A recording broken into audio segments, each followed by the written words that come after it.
Bonjour à tous, bonjour à toutes. Séance du CDRS aujourd'hui consacrée toujours à l'analyse de l'existant spirituel et plus particulièrement pointé sur la notion de secte. Nous avons déjà dans les différents échanges précédents vu que ce mot revenait et pour bien le définir, pour bien le cerner et savoir ce que c'est plus précisément qu'une secte, eh bien Christian a fait une petite étude sur le sujet, il va nous livrer les résultats de cela et puis nous débattrons ensuite de cette analyse. Je te cède la parole, Christian. Merci, bonjour à tous. Donc, qu'est-ce qu'une secte? Peut-on définir ce qu'est une secte? Alors, comme toujours, quand il s'agit de débattre sur le sens d'un mot, j'aime bien prendre les définitions institutionnelles, notamment du Larousse, du Robert, et également, j'ai rajouté celle du CNRTL, le Centre national de ressources textuelles et lexicales. Alors, le Larousse, fidèle à son habitude, nous donne 3 définitions. Le Larousse n'arrive pas à contextualiser des notions un peu globales. Alors, donc, il dit premièrement ensemble de personnes professant la même doctrine. Alors, doctrine pouvant être philosophique, religieuse ou autre. Deuxièmement, groupe religieux clos sur lui-même et qui s'est créé en opposition à des idées et à des pratiques religieuses dominantes. Et troisième définition, clan constitué par des personnes ayant la même idéologie, sans qu'on sache exactement ce que c'est qu'un clan. Il faut se reporter à la définition du Larousse clan, mais bon, il pourrait l'expliciter quand même dans la définition de la secte. Et il donne comme synonyme à secte chapelle, clan, coterie, parti. Alors, bon, parti, pour le Larousse, parti, c'est synonyme de secte. Bref, le Robert. Le Robert, toujours un petit peu plus pertinent. Je l'ai constaté à différentes reprises. Il donne 2 acceptions. Premièrement, groupe organisé de personnes qui ont une même doctrine au sein d'une religion, donc une sous-couche d'une religion. Et deuxièmement, groupe d'inspiration religieuse ou mystique vivant en communauté sous l'influence de maîtres gourous. Donc apparaît là l'idée dans une secte d'une domination d'une personne. Voilà. Ensuite, le CNRTL distingue l'acception historique de secte et l'acception plutôt actuelle. Donc, historiquement ou vieilli, la secte serait un ensemble de personnes qui se réclament d'un même maître et professent sa doctrine philosophique, religieuse ou politique ou ses opinions. Et bon, il donne des exemples, la secte épicurienne, péripatéticienne, platonicienne, pythagoricienne, stoïcienne, etc. Donc, d'un point de vue historique, d'après le CNRTL, la secte c'est vraiment lié à la domination intellectuelle d'un individu et, disons, d'un aéropage de disciples qui vont le suivre. Alors, d'après le CNRTL, la notion de secte a évolué et actuellement, elle est un petit peu différente et il distingue le domaine religieux et le domaine laïque. Voilà. Dans le domaine religieux, ce serait une secte serait un groupement organisé dont les membres ont adopté une doctrine et des pratiques différentes de celles de la religion majoritaire ou officielle. Donc on retrouve là l'idée que la secte c'est un sous-groupe religieux qui s'oppose à l'idéologie dominante, à la doxade ou la doctrine dominante.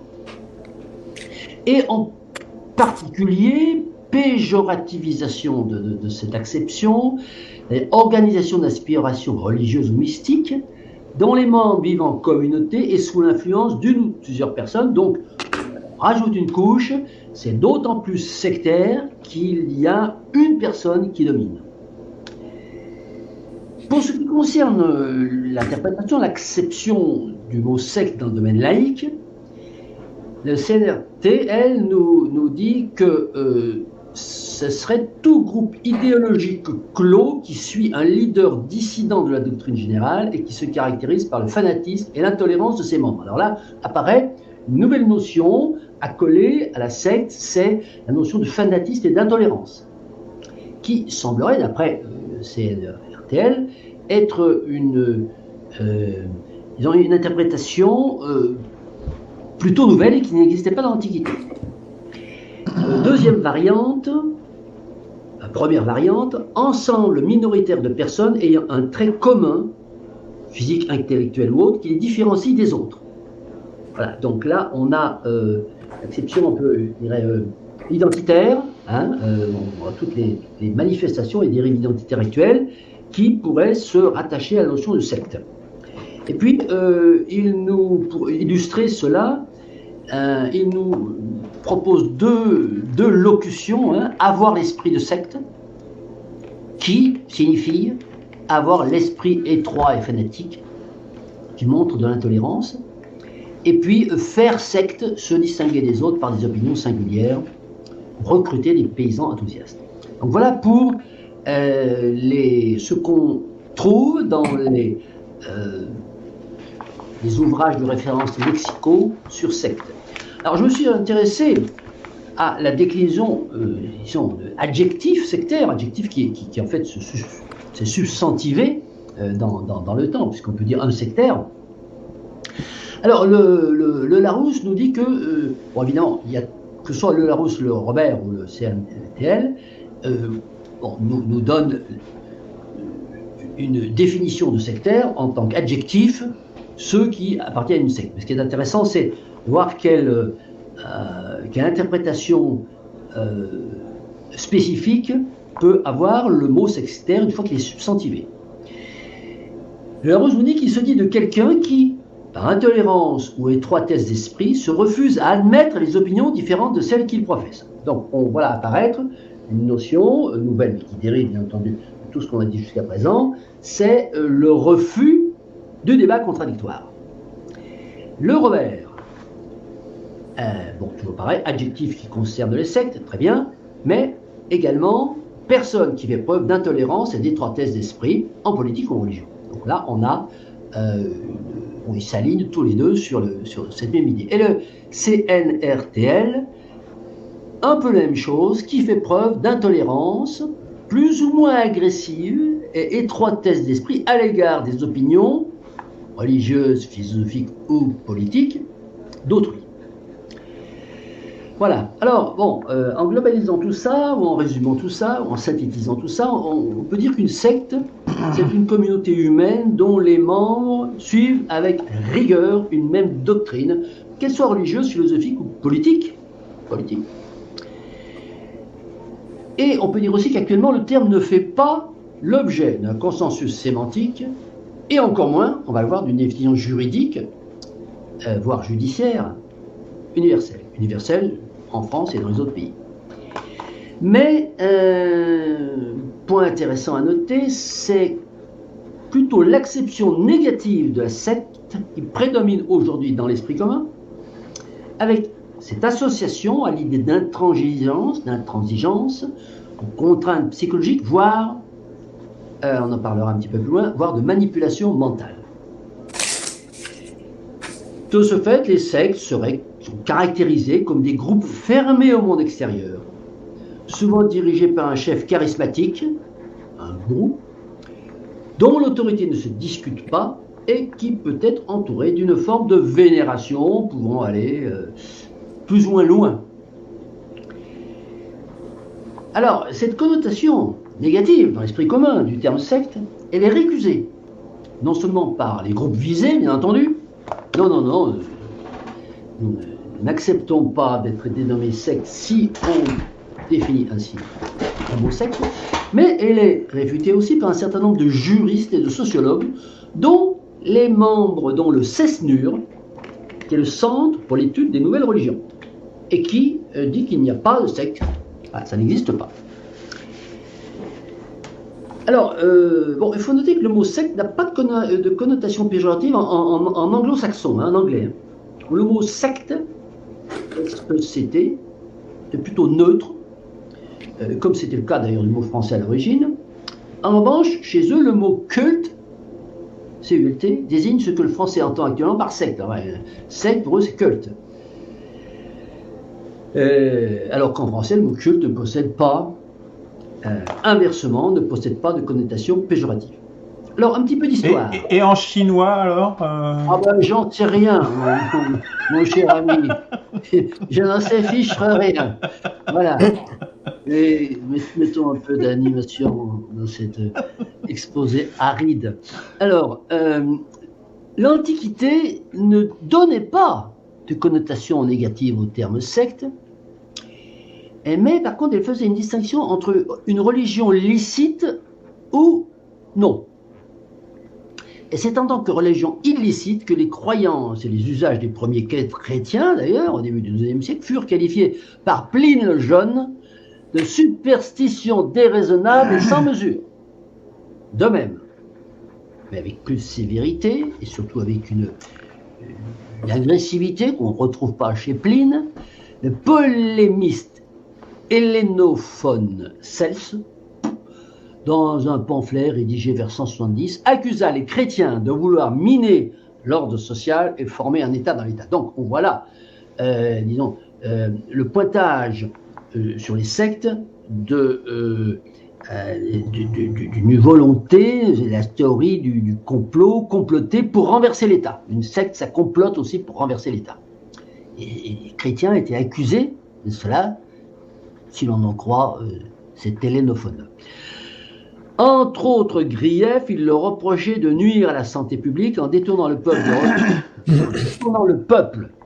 des médecins, de la médecine officielle, et en leurrant les naïfs par d'illusoires promesses de guérison, les miracles. Alors, est-ce que le protestantisme est encore une secte? Le terme secte protestante, il entre dans le langage courant, chez nous, là, en Europe occidentale, à partir de l'excommunication de Luther en 1522, et l'Église catholique considère le protestantisme comme ce qu'elle appelle à l'époque une hérésie, mais en fait ça revient à dire secte. Ce qui a entraîné la longue série de conflits meurtriers que l'on sait. Et c'est le prédicateur et apologète bossuet Jacques Bénigne, je ne savais pas qu'il s'appelait Jacques Bénigne, qui popularise la notion de secte protestante, qui devient alors monnaie courante à partir de la publication en 1688 de son Histoire des variations des églises protestantes. Alors un peu plus tard, après l'âge des Lumières et en arrivant au XIXe siècle, le terme secte et ses dérivés, secte, ce qu'on a dit hérésie, dans le débat d'idées et de croyances de la France de l'époque, ça devient irrémédiablement péjoratif. Et l'application du mot secte à un groupe ou une personne relève cette fois très clairement de l'accusation et de l'offense. Et aujourd'hui, donc dans l'époque contemporaine, on pourrait citer l'association chrétienne Vigisecte, qui identifie actuellement plus de 500 sectes affirmant toutes être l'authentique Église de Jésus-Christ. Selon cet assaut, Vigisecte, le but des sectes, apparu à l'intérieur du christianisme, c'est l'asservissement de l'homme et non son salut. Donc, d'après Vigisecte, toutes les sectes qui se réclament, à part bien sûr l'Église catholique, qui se réclament de Jésus-Christ, visent non pas au salut de l'homme, mais à son asservissement. Alors, à partir des années 80, on se souvient, beaucoup de scandales qui ont alarmé l'opinion publique, les suicides collectifs, les affaires politico-financières, polygamie, sorcellerie, viol, pédophilie, exercice illégal de la médecine. À partir de cette période où la médiatisation est devenue reine dans la fabrication d'imaginaire de l'esprit commun, eh bien, le mot secte, le terme secte, utilisé pour désigner ces mouvements, ont définitivement une connotation péjorative et devient synonyme de groupe totalitaire et dangereux. En tout cas, de système aliénant et qui force ses adeptes à se placer en position de rupture avec la société. Voilà, une question très importante, c'est-à-dire une secte, c'est quelque chose qui rompt avec la société, alors évidemment avec le societality correct, hein, et ses normes.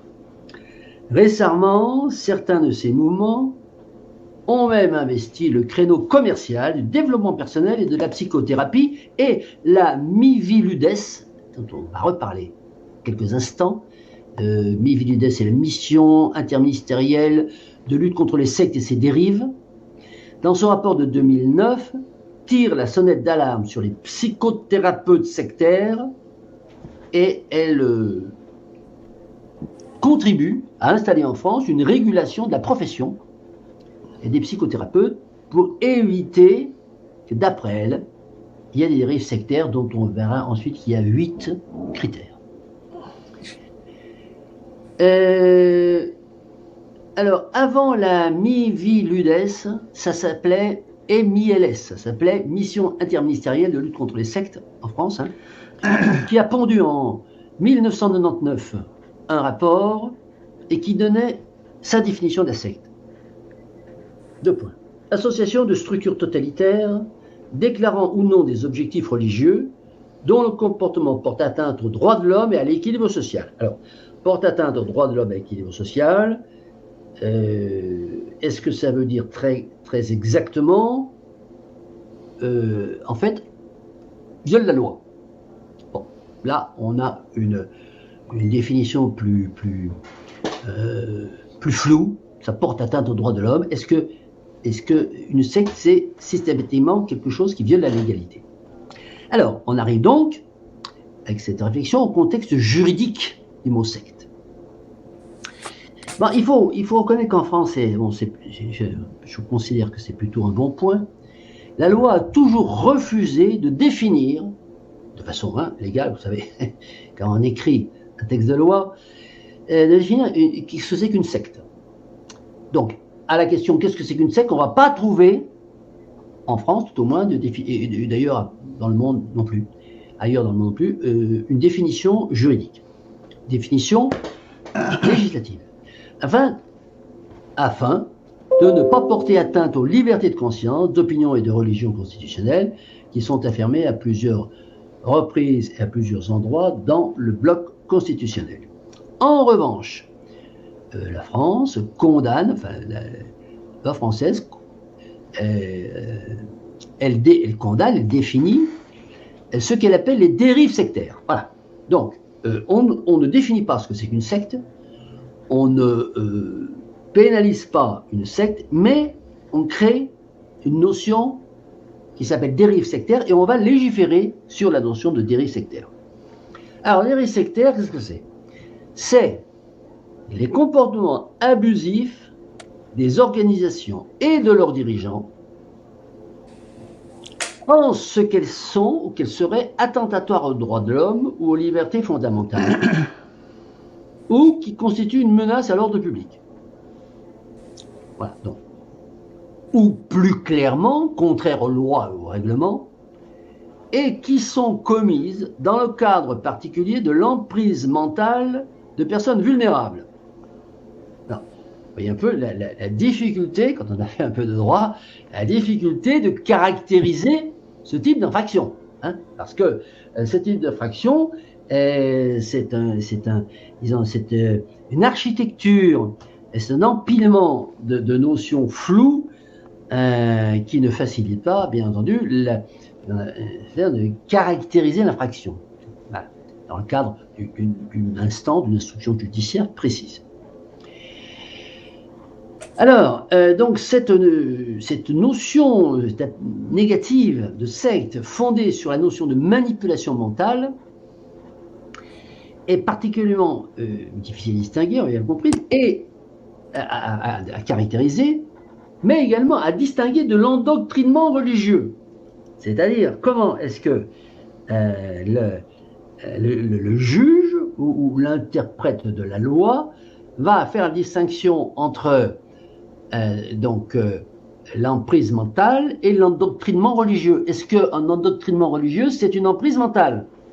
Je vous laisse méditer sur cette interrogation.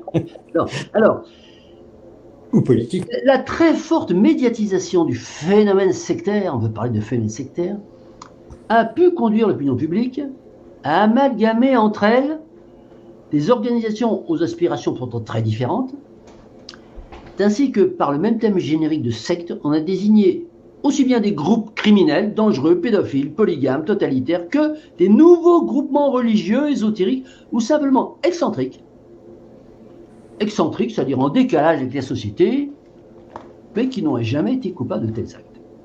Alors, quid maintenant de la lutte contre les sectes et, disons, interrogation annexe, faut-il lutter contre les sectes? La lutte contre les sectes, si tant est qu'elle soit pertinente, pose de toute façon l'épineux problème de la garantie des libertés. C'est-à-dire, si on envisage de lutter contre les sectes, il faut bien savoir qu'est-ce que la Constitution du pays considérée garantit en termes de liberté.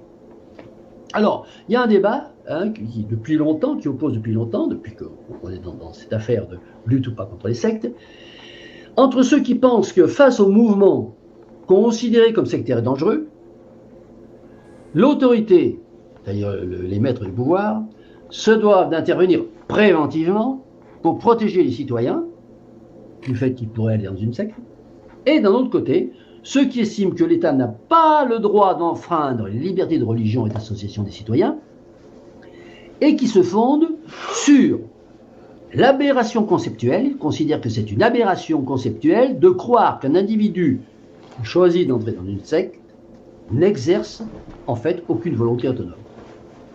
Ils disent qu'il exerce une volonté tout à fait autonome. Alors, dans ce contexte, en France, il y a eu un engagement dans une lutte contre les sectes dont l'objectif c'était d'abord de lutter contre les sectes, puis comme on l'a vu, on s'est aperçu que lutter contre les sectes, il fallait d'abord définir ce que c'était secte et qu'on ne pouvait pas le définir, ou qu'on ne voulait pas le définir. Mais on a trouvé un biais juridique qui est de dire qu'on va réprimer les dérives sectaires. Alors, qu'est-ce que c'est qu'une dérive? Bon, ça, on ne sait pas. Hein. Bon, voilà. Alors, une commission parlementaire a publié en 1995 une liste de 173 mouvements jugés sectaires et a proposé des modifications de législation qui ont amené au vote d'une loi qui s'appelle la loi Abou-Picard en 2001. Alors, cette liste de sectes, elle a été ensuite très très controversée et elle a même été officiellement abandonnée. Et cet abandon a été concrétisé par une circulaire du 27 mai 2005, circulaire relative à la lutte contre les dérives sectaires, qui a dit cette liste, la liste, non, elle n'est pas bonne. Néanmoins, cette loi, la loi Abou-Picard, a renforcé la législation sur la notion d'abus de faiblesse. On va voir, juste là, quand je vais terminer, cette, disons, l'intrusion de la notion d'abus de faiblesse dans la lutte contre les sectes, et a déterminé les cas où une organisation convaincue de dérive sectaire peut être dissoute. Voilà, quels sont les cas où on peut dissoudre une organisation si un tribunal a décidé que cette organisation se livrait à des dérives sectaires. Cette loi, par ailleurs, accorde aux associations anti-sectes reconnues d'utilité publique. Alors, une association reconnue d'utilité publique, c'est pour faire une demande, enfin voilà. Donc, je te reconnais d'utilité publique. C'est une secte alors aussi. Donc, je te donne le droit de te porter partie civile dans les procès. C'est une secte aussi alors. Voilà. Alors, la France est dans des pays. Je vous laisse. Je ne tire pas de conclusion. Je fais une conclusion même. La France est un des pays les plus engagés dans cette lutte en Europe et dans le monde. Hein. la Chine mise à part, c'est un cas à part, est à l'origine de positions controversées qui lui valent d'ailleurs quelques critiques, y compris de la part de l'Assemblée européenne. Voilà. Alors, quels sont les critères de la dérive sectaire? Bon, les critères, c'est très important puisque ils fondent, disons, la pénalisation d'une association qui serait convaincue de s'adonner à des dérives sectaires. Alors, donc, la Miviludes a établi des critères de la dérive sectaire. Donc, la Miviludes, je répète, j'arrive pas à le dire, c'est Miviludes, mission interministérielle de vigilance et de lutte contre les dérives sectaires. Ça a été créé en 2002. Je crois qu'on dit Mivilude en fait. Mivilude, hein, ouais, Mivilude. Et la NUPES, moi je la NUP, la NUPES. Ouais, la NAP. D'ailleurs, la NUPES est une secte, hein. Enfin, je dis à la fin. Moi je dis la NAP, mais bon, c'est pas. Oui. Alors, elle a été créée en 2002 et elle a proposé 8 trucs, tout en disant, attendez, je vous en propose 8, mais je trouve que c'est difficile d'appréhender la notion de dérive sectaire. Ça, c'est extraordinaire en matière de droit. Voilà. Je vous propose, et je vais appliquer, 8 critères pour pénaliser, mais je reconnais que c'est très difficile d'appréhender la notion. Et on est, disons, dans du droit émotif. Hein, voilà. Alors, 1, la déstabilisation mentale. 2, le critère exorbitant des exigences financières. Ça peut se constater. Hein. 3, la rupture avec l'environnement d'origine. Ah oui, j'ai quitté mes parents. Voilà. Bon. 4, l'existence d'atteinte à l'intégrité physique. Bon, ça peut se constater, hein, s'il y a des mutilations. Bon. 5, l'embrigadement des enfants, le discours antisocial. Alors, le discours antisocial, ah bah Macron, voilà. Les troubles à l'ordre public. 6, l'importance des démêlés judiciaires. Voilà, c'est-à-dire si l'organisation elle est poursuivie toutes les 5 minutes par les tribunaux, par exemple, le Front National, Le Pen, Jean-Marie Le Pen, il avait un procès tous les mois, donc bon, une secte. 7, l'éventuel détournement des circuits économiques traditionnels. Ah oui, bah, si on fait des AMAP, hein, on est une secte, hein. Attention, hein. Bon. 8, les tentatives d'infiltration du pouvoir public. Oulala, ça, c'est grave. Alors, voilà, pour la France. Alors, je vais mettre dans le chat cette liste. Moi, j'en ai trouvé une autre avec 10 critères. Donc, oui, ah ben, oui. Bah, ouais. Je mets dans le chat. Oui, mets dans le chat, oui. Alors, un petit tour, pas un tour d'horizon du monde, hein, mais simplement citer 2 pays, la Suisse. En Suisse, le Conseil fédéral se garde de tout amalgame entre des groupes sans lien entre eux et se prévaut que la liberté de conscience et de croyance, ainsi que le droit d'association, sont des droits ancrés dans la Constitution fédérale. Bon, ainsi, mis à part les actions pénales, l'État suisse n'intervient pas directement contre les sectes, terme qui n'a pas de définition légale. Donc, autrement dit, s'il n'y a pas une infraction, bon, on peut sectariser autant qu'on veut et on peut dériver aussi autant qu'on veut. En Chine, le régime chinois, il profite du flou qui existe en Occident autour du sens donné au terme secte pour justifier, a posteriori, sa répression violente de certains mouvements dénoncés comme des sectes, dont le plus connu, c'est le Falun Gong. Voilà. Bon. En France, la Mivilude, par contre, ne considère pas le Falun Gong comme une secte. Et selon la Mivilude, aucun organisme comparable ni aucun État ne considère le Falun Gong comme une secte. Donc, Chine, mise au banc. Alors, bon, mon opinion personnelle, si ça vous intéresse, voilà, il y a l'affaire sémantique et l'affaire juridico-judiciaire. Au niveau sémantique, moi je propose de limiter, mais d'étendre l'acception de secte à toute organisation qui refuse de débat contradictoire. Alors ça, c'est typique d'une certaine gauche, extrême gauche. On en parlera peut-être. Je ne vais pas vous donner de noms et des exemples. J'en ai plein, mais ça viendra peut-être dans la discussion. Donc, moi, j'étends je limite et j'étends, toute organisation qui refuse le débat contradictoire, c'est une secte. Voilà pour ma définition du point de vue sémantique. Maintenant, du point de vue juridique, j'ai un positionnement radical qui est fondé sur 3 points. Premier point, la liberté d'opinion, établie par la Constitution, qui autorise tout type de croyances et de pratiques sous réserve de ne pas enfreindre la loi. Voilà, donc on peut sectariser autant qu'on veut, pourvu qu'on n'enfreigne pas la loi. 2. Le rejet absolu de toute action préventive sur des individus majeurs. 3e point, la non-reconnaissance du concept de manipulation mentale. Au nom de quoi? Au nom de la primauté de la responsabilité individuelle. La responsabilité individuelle prime sur la manipulation mentale qui est en fait, à mon avis, un ectoplasme créé pour justifier plein de choses, dont notamment l'arbitraire.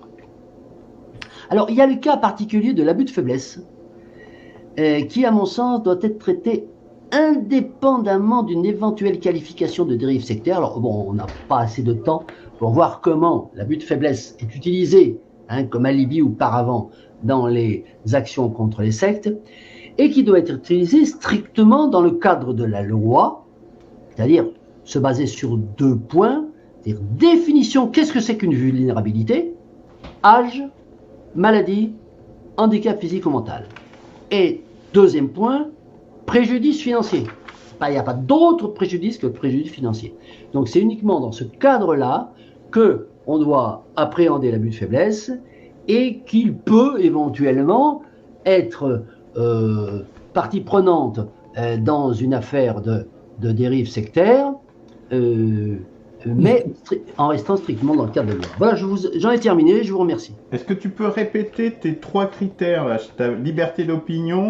Liberté d'opinion absolue. Voilà, Bon, rejet de toute action préventive. Action préventive, Voilà.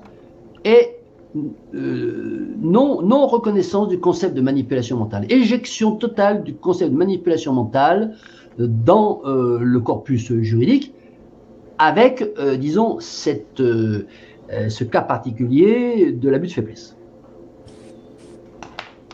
Très bien. Bon, en fait, ça justifie, rien que ça justifierait tout un débat spécifique. Très bien, Christian. Bon écoute, tu as dit que tu ferais une présentation très courte. Bon tu l'as faite en 1 demi-heure, c'est très bien. Heureusement qu'elle n'était pas longue. Ce qui est bien, c'est que tu vois, tu es tellement prévisible, mon cher ami Luc. Ah oui. J'étais sûr que tu dirais ça. Ah bien allez, je commence, tiens, pour une fois. Qu'est-ce que je veux dire? Pas grand-chose. Alors moi, comme je vais le répéter, comme j'ai déjà dit à d'autres occasions, pour moi, au départ, ma vision des sectes, je n'avais pas une réflexion très poussée sur la question. C'était un petit peu le fait de dire qu'une secte, c'est dans le sens religieux, je ne vais pas m'étendre sur les autres sens. C'était une religion qui avait réussi. En gros, c'est un peu ça. Enfin, le contraire. Une religion, c'était une secte qui avait réussi, pardon. Et en fait, en réussissant, en s'élargissant, elle est obligée de mettre de l'eau dans son vin. C'est un critère, je dirais, indispensable pour pouvoir s'élargir un tant soit peu dans la population. Et donc du coup ça se sécularise et ça devient moins sectaire au sens de l'adjectif que tu as défini plus ou moins Christian. Donc voilà. J'en reste là, sauf effectivement pour cette notion de dérive sectaire que moi je trouve assez pertinente. Mais au fond, il me semble que tes 3 critères sur lesquels tu finis, Christian, ils sont un peu, ils bordent aussi cette notion de dérive sectaire d'une autre façon que ce qui est proposé actuellement par le gouvernement. Mais voilà. Donc l'amivilude, là j'ai étudié notamment récemment la scientologie. Elle fait un focus particulier sur 2 organisations, sur 2 mouvements sectaires, qualifié de sectaire, la scientologie et Les témoins de Jéhovah. et les témoins de Jéhovah. Voilà, c'est les deux qui sont vraiment pointés et suivis de près par la Miviludes. Alors après, voilà, définir la notion de secte, en fait, c'est très difficile, puisque là, voilà, on vient de voir que ça peut devenir une religion, donc du coup, ça va se transformer, etc. Moi, je pense qu'il faut rester sur les faits. Et moi, je trouve très dangereux, justement, de pénaliser tout ce qui est opinion. Ça ne veut pas dire qu'il faut jamais le faire, hein, mais dans ces cas-là, ça veut dire qu'il faut que ça soit fondé sur des critères parfaitement objectifs et, je dirais, a posteriori. Je prends comme exemple, et donc peut-être sur une liste, peut-être d'idéologies, on pourrait dire bannies, mais qui devrait être déjà dans la Constitution et pas ailleurs, hein, pas un truc donc un peu gravé dans le marbre, en espérant que la Constitution puisse être toujours validée par référendum. Mais je pense par exemple au nazisme ou à l'esclavagisme, deux exemples qui pourraient, me semble-t-il, être inscrits dans la Constitution comme des idéologies qui sont bannies, je dirais, à jamais. Voilà, mais on est dans une liste qui historiquement, donc fondée historiquement et validée par le suffrage populaire, mais on est sur une liste assez courte, je dirais, pour le coup, hein, fatalement. Hein. Et pour le reste, de laisser justement la liberté d'opinion et d'expression totale. Donc là, c'est pour ça que je rejoins en définitive, et de juger simplement après sur les actes, sur les faits. S'il y a des faits délictueux qui ont été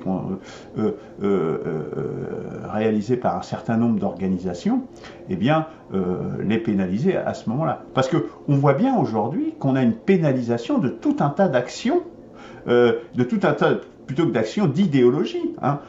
On parle d'islamophobie, on parle comment il y a plein de trucs en phobie, hein, transphobie, etc., etc. Ce sont des opinions. Et à partir du moment où on a le droit de les exprimer, me semble-t-il, si on a ces opinions-là, comme toute autre opinion, on n'a pas à pénaliser une opinion. Enfin, ça contredit complètement la Déclaration des droits de l'homme et du citoyen. D'ailleurs, le cercle du renouvellement constitutionnel et le recours constitution, associations qui sont dans lesquelles nous actons aussi un certain nombre d'entre nous, pourraient se saisir de ces sujets-là parce qu'ils sont complètement anticonstitutionnels. Donc là, moi je pense effectivement, moi j'agrée à peu près à la proposition de Christian. Alors après, toute organisation qui refuse le débat contradictoire doit être qualifiée comme ça. Quelle serait la sanction que tu prévoirais dans ce cas-là, Christian Il n'y a pas de sanction, attention. On est dans le domaine sémantique. D'accord, uniquement. D'accord. Ah oui. Bon, moi j'appelle ça une secte. Comme ça clarifie les choses. D'accord, voilà, ça serait ton critère, d'accord, mais ça n'a pas d'influence. Aucune sanction, non. D'accord. Okay. Pour les sanctions, c'est plus, reposerait sur les 3 points, sur les 3 principes que tu as énoncés à la fin. Bon, voilà. Moi, sinon, j'ai pas d'autres réflexions à ce sujet. Qui veut poursuivre ? Moi, je veux bien. Oui, Claude, vas-y. Si vous voulez. Alors, quand je réfléchis à la notion d'abus, de faiblesse, de manipulation mentale et de tout ce qui refuse le débat contradictoire, si je regarde comment les autorités, nos autorités étatiques se sont comportées pendant la crise Covid, je ne sais pas ce que vous en pensez, mais je dis, les 3 critères sont là, bon, à mon avis. Donc, l'État est une secte. Ah oui. Ou en tout cas, il se livre à des dérives sectaires. Ah, clairement. Exactement. C'est à profond. Mais c'est tout à fait. La dérive sectaire, c'est la dérive totalitaire, en réalité, qui est toujours là, latente dans l'homme, comme une sorte de tentation, en réalité. Hein, c'est pas autre chose. Donc moi, j'y crois pas du tout, cette histoire de secte. L'État, à un moment donné, pour des raisons diverses, a cherché des sortes de boucs émissaires qu'on allait pouvoir montrer du doigt en disant regardez les vilains, les méchants, etc. Mais lui, évidemment, il s'autorise toutes les dérives et toutes les manipulations mentales possibles et imaginables à partir du moment où on n'est pas dans le politiquement correct. Voilà, donc je ne crois pas du tout à ça. Et s'il y a des faits délictueux, eh ben, il y a la loi, elle est là. Il y avait déjà un arsenal juridique suffisant, comme en Suisse d'ailleurs, dont tu as parlé, pour condamner telle ou telle pratique qui serait, je sais pas, un détournement de fonds ou des choses comme ça. Bon, voilà, tout simplement. Donc pour moi, c'est une affaire purement idéologique. C'est-à-dire que là, on est dans le même cas où que l'Église, finalement, l'Église officielle, parce que ça reste un modèle, l'Église catholique ici en France, elle a effectivement désigné après, une fois qu'elle est passée dans l'officialisation de l'Empire romain, après le concile de Nicée, elle a désigné les autres groupes chrétiens, il y en avait pas mal d'autres, mais notamment Arius, elle les a désignés comme des hérésies. Et puis on a commencé à chasser l'hérétique. Bon, c'est une vieille histoire tout ça, hein, on connaît tout ça par cœur, non? Donc je crois qu'il faut surtout sortir de cette façon de voir les choses. Bon, sinon moi je dois dire que l'exposé de Christian, je le trouve super. Je trouve super. Il y a une sorte d'intégrité, de volonté de ne pas prendre parti, d'essayer de définir les choses. Et effectivement, il en ressort que c'est très difficile de définir la notion de secte, parce qu'en réalité, on est dans un monde qui est sectaire par tous les bouts, de tous les côtés. Tout le monde défend son truc en disant finalement, j'ai la vérité, et les autres ne l'ont pas, bien entendu. Sous-entendu, bon, je peux être un peu tolérant, mais c'est quand même moi qui ai la vérité, hein, dans le fond. C'est ça le problème du monde. Donc comment il va pouvoir définir une telle notion alors qu'il est toujours en train de pratiquer cette façon d'être et de faire, d'enfermer les choses, de vouloir finalement figer la vérité dans une doctrine aussi, et puis de faire adhérer les gens à sa doctrine. Parce qu'en fond, on est là-dedans. Pour moi, c'est ça la secte. Donc, salut à toi, Christian, parce que j'ai trouvé ça très bien, la façon dont tu as fait les choses. Le parcours historique est intéressant aussi, parce que il faut quand même penser aussi que les premiers chrétiens, par exemple, qui étaient en fait une secte juive au départ, hein, on les a appelés Christos avec mépris, c'était un terme dédaigneux, les chrétiens. C'était des gens qui suivaient le Christ. Terme dédaigneux, puis ça leur est resté finalement, mais c'était un terme péjoratif. D'ailleurs, c'est marrant parce que pour les pèlerins d'Arès, c'est pareil. Les pèlerins d'Arès, c'est un terme péjoratif, et puis qui pour le moment nous est resté. Mais bref, voilà. Mais tout ça, c'est une vieille histoire, et puis donc ces chrétiens ont finalement eu pignon sur rue, sont devenus plus importants, et puis sont devenus la religion dominante, en tout cas dans nos pays.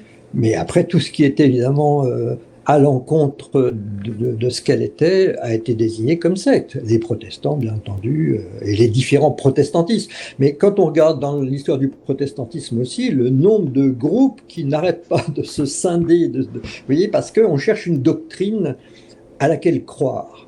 Or, le fond de l'affaire, là je reviens avec ce que nous dit la révélation d'Arès, c'est pas de croire à quelque chose, c'est d'être, c'est de faire. C'est le rapport que j'ai à l'autre humain, en général. Donc c'est au-delà de... On ne peut pas figer la vérité absolue, personne ne l'a, la vérité absolue.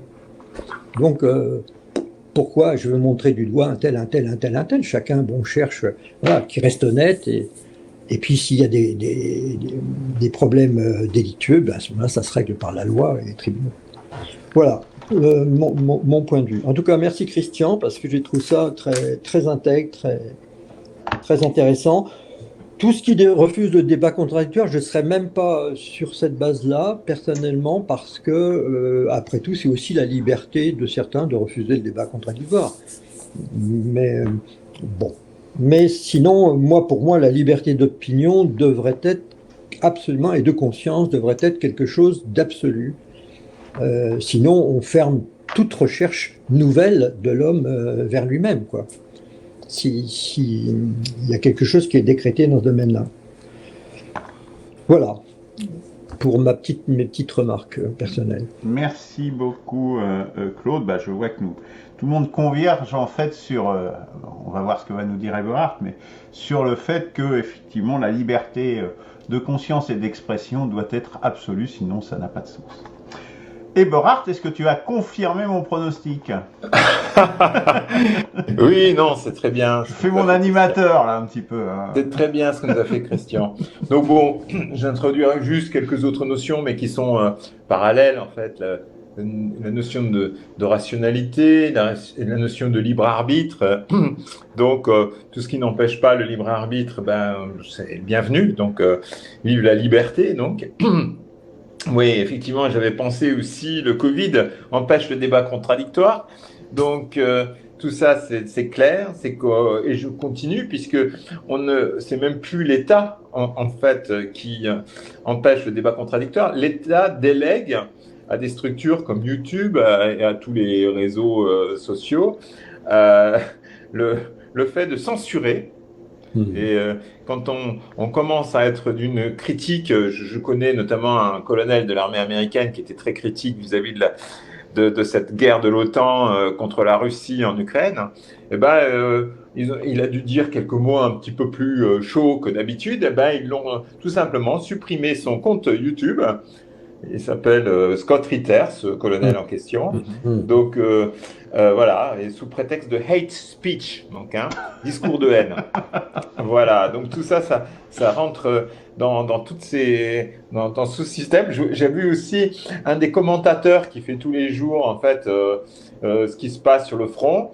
Par exemple, on n'a pas le droit de dire, sinon on se fait censurer de YouTube, que les gouvernements, enfin que les militaires ukrainiens ont tiré avec des canons sur la ville de Donetsk, sur les civils. Ça, c'est interdit, sinon on se fait supprimer aussi son compte YouTube parce qu'on dit des fausses nouvelles.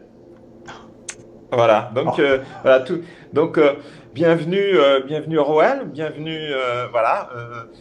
J'ai été interdit 2-3 fois sur Facebook. Voilà, et donc je vais maintenant tout simplement pour conclure, parce que je suis d'accord avec vous. Bon, il y a un point, non, il y a un autre point avant, c'est la domination.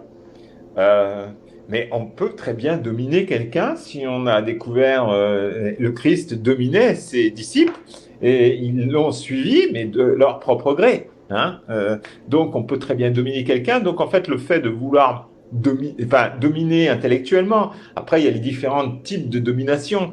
Mais on peut avoir dominé un sujet, par exemple, bien mieux que quelqu'un d'autre, par exemple. Hein. Donc, je trouve que le mot domination, c'est vrai que ça a une connotation aussi péjorative, mais on peut, disons, être au-dessus du lot parce qu'on a trouvé certaines choses que d'autres n'ont pas vues parce qu'ils restent comme des moutons, quoi. Voilà. Donc, il y a de ça.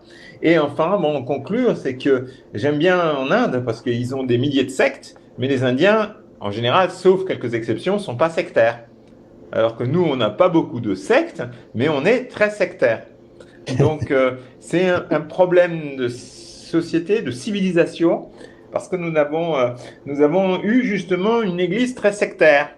Jusqu'à la Révolution française. Et ça, ça a été son énorme problème. Même Simone Veil, désolé, je vous la mets à toutes les sauces. Elle a été très. J'attendais la réaction de Luc. Et donc, elle a été très très violente dans ses échanges, même avec des dominicains et autres, pour leur dire, l'Église catholique s'est rendue en fait plus petite qu'elle ne l'était à cause de toute son sectarisme et surtout ses guerres contre les cathares et autres combats contre les hérétiques. Et en fait, l'Église catholique, c'est au XIIIe siècle qu'elle s'est lancée dans une catastrophe, dans une course à la violence la plus forte. Elle a été la plus forte, quoi, parce que c'est à ce moment-là que les bûchers ont commencé à brûler systématiquement. Ouais.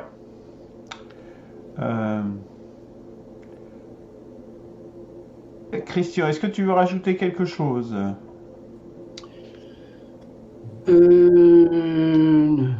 Non, si ce n'est que par rapport à cette affaire de refus du débat contradictoire, Je voudrais bien préciser encore que lorsque je dis que j'appelle secte toute organisation ou personne qui refuse de débat contradictoire, ça n'est pas en vue de le pénaliser. Attention, hein, voilà. Bon. C'est en vue de le qualifier. Voilà. Parce que alors, je vais prendre le domaine politique. Voilà. Mais ce que je veux dire peut s'étendre au domaine des débats philosophiques ou théologiques.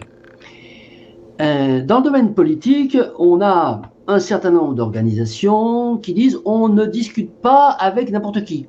Hein, alors, je pointe tout particulièrement certaines gauches et certaines, même toutes les ultra-gauches et puis une partie de la gauche traditionnelle qui dit mais on ne discute pas avec n'importe qui. Alors évidemment, bon, c'était le Front National, on ne discute pas avec le Front National. Bon, exemple d'ailleurs, l'élection de 1988, je crois, où Chirac a refusé de faire le débat du deuxième tour contre Le Pen. Lequel le plus sectaire des deux, hein, parce que lorsque Le Pen, il est au tribunal toutes les semaines pour avoir fait ou dit ceci, cela, et puis lorsqu'il y a un débat citoyen, il y en a un qui dit je ne débat pas. Bon, donc le sectarisme, donc, là, change de camp, mais en fait il ne change pas de camp si on a cette définition. Est sectaire celui qui refuse le débat contradictoire. Évidemment, lorsqu'on est en situation, frapper à la porte de quelqu'un que je ne connais pas, on lui dit tiens, je voudrais débattre avec toi. Ah non, je refuse, donc tu es sectaire. Non, soyons sérieux. Nous parlons de gens qui échangent, qui sont dans une même mouvance, avec des opinions différentes, mais je parle de quelque chose que je connais vraiment, hein. Des débats qui sont organisés et qui sont refusés si l'interlocuteur... Je prends un exemple qui me concerne. J'avais souhaité débattre avec un représentant de la France Insoumise sur le programme de Mélenchon, dans le cadre de l'élection présidentielle, sur le programme de Mélenchon sur l'avenir en commun. Bon, il se trouve que j'avais un ami qui connaissait bien le représentant de la France Insoumise de Bourgogne-Franche-Comté. J'ai dit oui, pas de problème. Bon, on va.